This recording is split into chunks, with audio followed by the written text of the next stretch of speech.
স্টুডেন্টদের কাছ থেকে গিফট পাওয়ার আশায় নাকি স্যাররা শিক্ষক দিবস পালন করে, সে কি কথা। হ্যালো বন্ধুরা, ওয়েলকাম টু মাই চ্যানেল। আজকে ছিল 5ই সেপ্টেম্বর, অর্থাৎ শিক্ষক দিবস, ডক্টর সর্বপল্লী রাধাকৃষ্ণনের জন্মদিন।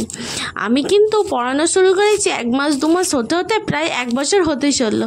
তো আমার ছিল প্রথম শিক্ষক দিবস। তো অনেকে বলে শুনেছি যে স্যার ম্যামরা নাকি গিফট পাওয়ার জন্য শিক্ষক দিবস পালন করে। ছোটোবেলায় আমি কি ভাবতাম জানি না, হয়তো তোমরাও ভাবতে, যাই হোক। কিন্তু আমি মনে করি স্যাররা যে পুরো সারা বছর পড়ায়, একটা গিফট তো স্যাররা আশা করতেই পারে। যাই হোক, গিফটের থেকে বড় কথা হলো স্টুডেন্টদের ভালোবাসা। আমারও স্টুডেন্টরা আমার কাছে আবদার করেছিল, দিদিমণি শিক্ষক দিবসে সবাইকে ফিস্টি দিতে হবে। তাই আমি সবাইকে নিয়ে বাজার করে এনেছিলাম, বাজার করে শুরু করে দিয়েছিলাম আমাদের ফিস্টি রান্না বান্না। আমাদের ফিস্টি রান্নার আইটেমে ছিল লুচি, আলুর দম, মুড়ি, ঘুগনি, পাঁপড় ভাজা ও সব শেষে ছিল আইসক্রিম। সমস্ত রান্না সবাই খুবই তৃপ্তি করে খেয়েছে।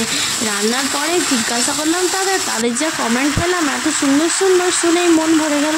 আর এত সুন্দর সুন্দর করে সবাই সেজে এসেছিল, প্রত্যেককে পুরো যেন পরি লাগছিল, ছেলেদেরকেও খুব সুন্দর লাগছিল।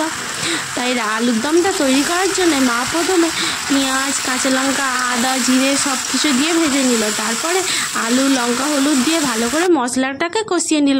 মাকে বললাম যে একটু রান্না করে দাও না গো, আমি তো ঠিক রান্না করতে পারি না। যাই হোক, লুচি, আলুর দম, লুচিটাও খুব সুন্দর ফুলেছিল, সব কিছু খুব টেস্টি হয়েছিল। সবাইকে একটাই কথা বললো, দিদিমণি রান্না খুব টেস্টি হয়েছে, ফাটাফাটি। এটাই শুনে আমার মন ভরে গেল, যেটাকে বলে দিল গার্ডেন হয়ে গেয়া মেরে দোস্ত। আমারও খুব ভালো লাগলো। তাদের সাথে খুব মজাও হই হুল্লোড় করলাম। জীবনে প্রথমবার এক্সপিরিয়েন্স ছিল, খুবই ভালো ছিল। তোমাদের কাদের শিক্ষক দিবসের এরকম এক্সপিরিয়েন্স আছে কমেন্টে জানাও। Tata, by.